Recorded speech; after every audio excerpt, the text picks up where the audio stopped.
Hey everybody, welcome to Card in the Spotlight this Saturday.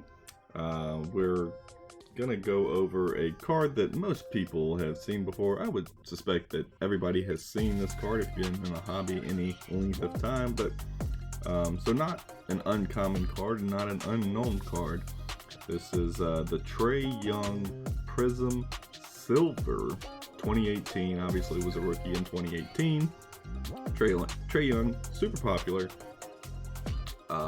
But wanted to go over this one just because this card has taken a hit over the last 6 months, 9 months, along with all the other NBA market, and wanted to just kind of highlight this card as a potential.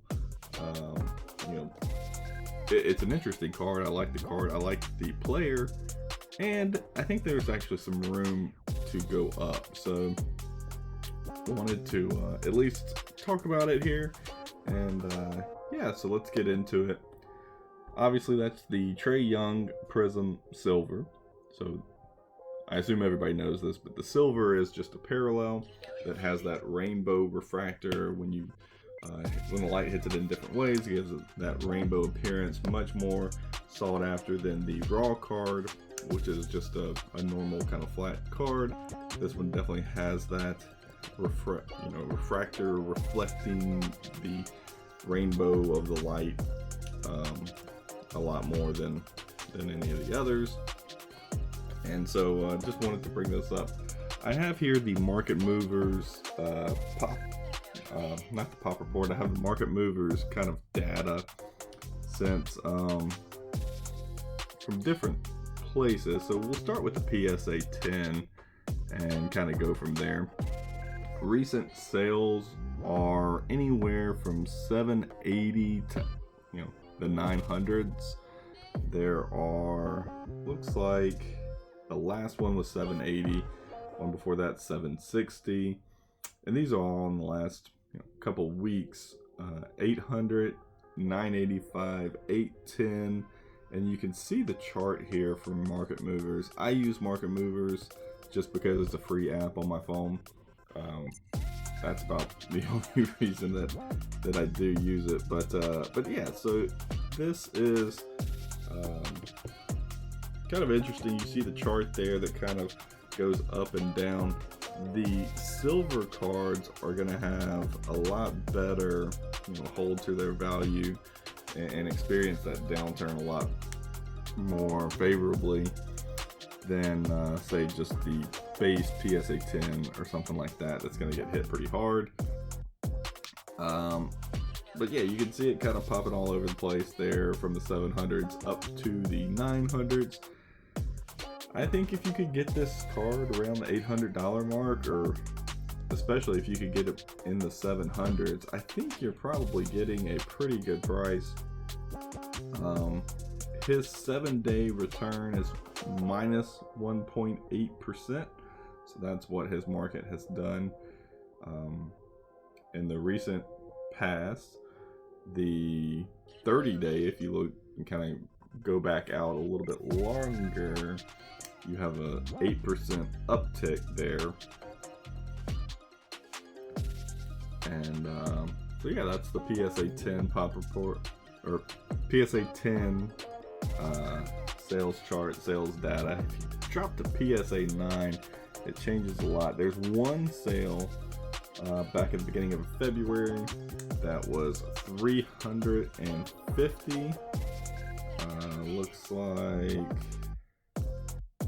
I don't see it on the data, but you can see that spike up. If you look at recent sales on the Market Movers app, it's 190, 228, 180, 207, and 235. That's an interesting concept of, do I go after a PSA 9 when, if you could get an $800 PSA 10 or a $200 PSA 9, that's an interesting thought process there,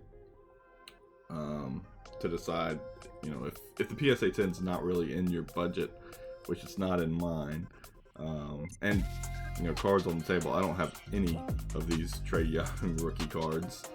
And so yeah, I'm definitely not trying to pump this card. Just kind of wanted to bring it as a potential something to at least think about, even if you don't buy it. I'm not trying to tell anybody what to buy. Obviously, do your own homework. Just wanted to spotlight this particular card. And if we go to the raw data and look at that raw chart, kind of has an interesting peak there around the 200, 245-ish, anywhere in that 230 range. And then heading back down. I think the 200 is a lot to spend for a raw card unless you're at a card show and you can verify it's, in really good condition and you think it'll gem or has a strong chance of gemming. Just because, this card's from 2018. Anybody and everybody who had this card has already subbed it. The only potential that I think somebody would have this, and it wouldn't be in a PSA holder. Couple things. Either one, they got it back and it was a low grade, so they cracked it out. Two, they just ripped the product, which some people are holding on to 2018 Prizm. Not a lot, so I don't think that's I think that's the exception, not the rule. But definitely wanted to bring that up. So be careful when you're buying raw, especially something like this, especially something that's, such a highly sought after card, and especially in the last couple of years. This one has really gone crazy as far as popularity over the last 2 years. It's certainly seen its run up. I think this one used to sell in like the 1,500, maybe even more than that. I may have to try to find out if I can get a all-time high on that one, but it was at least double what it's going for now, and probably some sales even higher than that. So really quickly on the pop report, for the silver Prizm, there are a total of 4,519. That's not too many for a modern card. It sounds like a lot. It is a lot. 4,500 cards. But I do want, PSA 10, it's 2,100. PSA 9, 2160. They're basically the same amount of PSA 10, PSA 9. 2168 10s, 2163 9s, 154 8s, 27s, 8 6s, and 6 5s. That makes up the entirety of the 4,500. So about half and half, 10s and 9s. 50% gem rate is interesting to think about too. Yeah, so anyway, we're looking at them, but compared to like the base, which is at 25,000 now graded, it's definitely a lot more rare than the PSA 10 base, or the base Trae Young.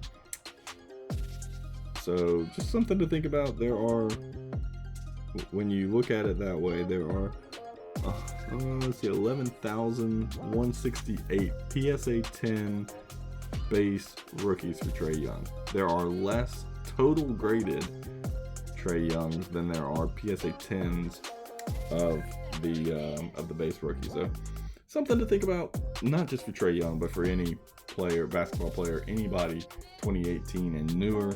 The base rookies are just highly high print counts, high print runs, so just something to be very careful with. And yeah, so that's all we really have for today's card in the spotlight. Don't know, the Eastern Conference is tricky, so don't know if I'm putting all my eggs in the Atlanta Hawks basket. I haven't put any yet. I've kind of been looking at some Trae Young cards, haven't pulled the trigger on any, but I think he's super depressed in value, and I think he's got some room to go up because he's a superstar and really gets some reactions both in the media and on the court, and definitely in the hobby. So something to think about.